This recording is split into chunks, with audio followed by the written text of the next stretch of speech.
My name's Professor Eric Masinde Aseka, and I'm a married man for the last 39 years, and I'm a professor of history, leadership, and governance at Africa International University.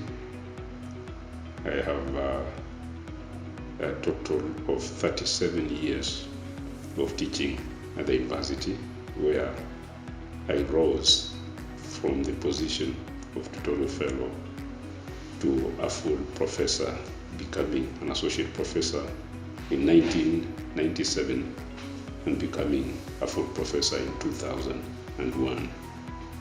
And so I work in the department, in the School of Business and Economics at Africa International University, and being a full professor of AIU, I was expected to develop programs as part of my work. So I developed a program called PhD in Leadership and Governance, which went through all the stages and was approved by the Commission for University Education. And that program, having been accredited, which we give an acronym for it, which stands for PhD in Leadership and Governance, LAG, that distinguishes it from the second program in the School of Business and Management by the name of PhD in Business Administration and Management. And so this program is a very critical program, which we had a basis of addressing the needs that brought it into existence. We needed a PhD program in Africa that addresses challenges and prospects within the African environment, addressing problems, constraints, and examining gaps that exist in various domains of the African social reality. And so it's a program that is engaged in handling students from a biblical perspective in tackling the questions of leadership, so that it seeks to produce academic leaders, and it also seeks to produce transformative public leaders and servants, are people who are critical thinkers and are people who are change-oriented, having inscribed in them the AIU DNA as a Christian institution. So we are oriented towards producing change-oriented leaders and administrators that can make a difference in our country, Kenya. Who are the target audience of this program? This program targets people in the public sector, so that given what governance is, a conscious management of regime structures with a view to enhancing the legitimacy of the public realm, we want people who contribute to the legitimation of governmental processes, people who formulate structures and processes and policies that can make Kenya take the leap in development that it should be able to take. So it targets administrators, it targets politicians, it targets even leaders in the religious sector, it targets people in the civil society sector, particularly faith-based organizations. Such leaders and managers are the people that this program is targeting. So really, it's a program that is targeting a very wide cross-section of Kenyan society, and not just Kenyans, because it's attractive to people from even outside Kenya. So that it is really an international program that provides prospect for people to be trained, to be engaged, and to be embedded with skills and knowledge pertaining to the African social reality. This is a program that is not expensive. It is, if you compare with what one could pay abroad, be it in Britain, be it in America, be it in Australia, or even elsewhere, it's more or less a quarter of what one will pay in the US. It is more or less a half of what one will pay in South Africa. So the total cost per semester is 156,000 Kenya shillings, and applications for admission are always open, because we have currently applications which are ongoing for admissions in January, May, and September, so that one sees a high degree of flexibility in terms of admissions. The program has a duration of 3.5 years. That is that you do your coursework in the first year and the second year, and in the third year you should be doing your dissertation, which is expected that every student will write a thesis of no less than 50,000 words. And so it's a program that provides for various specializations. We do have core courses, of course, and these core courses have to be taken by everybody. That is doing history, philosophy, and paradigms of leadership and governance. Another core course is theories of leadership. Thirdly, we have advanced strategic leadership and governance. Fourthly, we have leading change and change management. Then we have conflict transformation and competencies in peace building. And lastly, we have global perspectives on leadership and governance.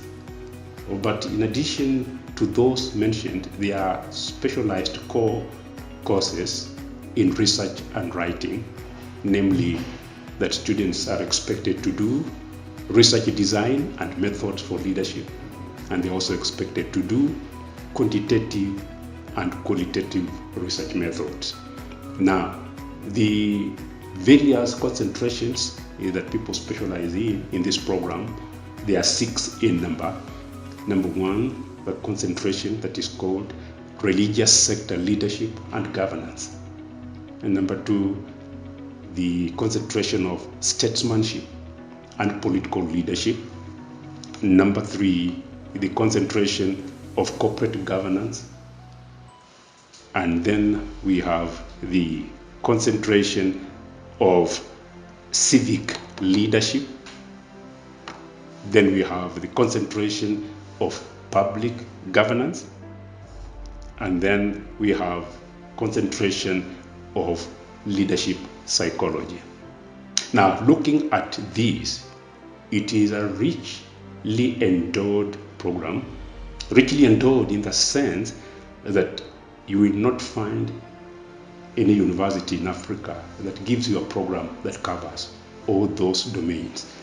And so, given that leadership is required in every sector, and that each of those concentrations covers very specific needs, very well targeted areas which one is expected to gain skill and knowledge in. For example, civic leadership will cover issues of political, civic, and community engagement.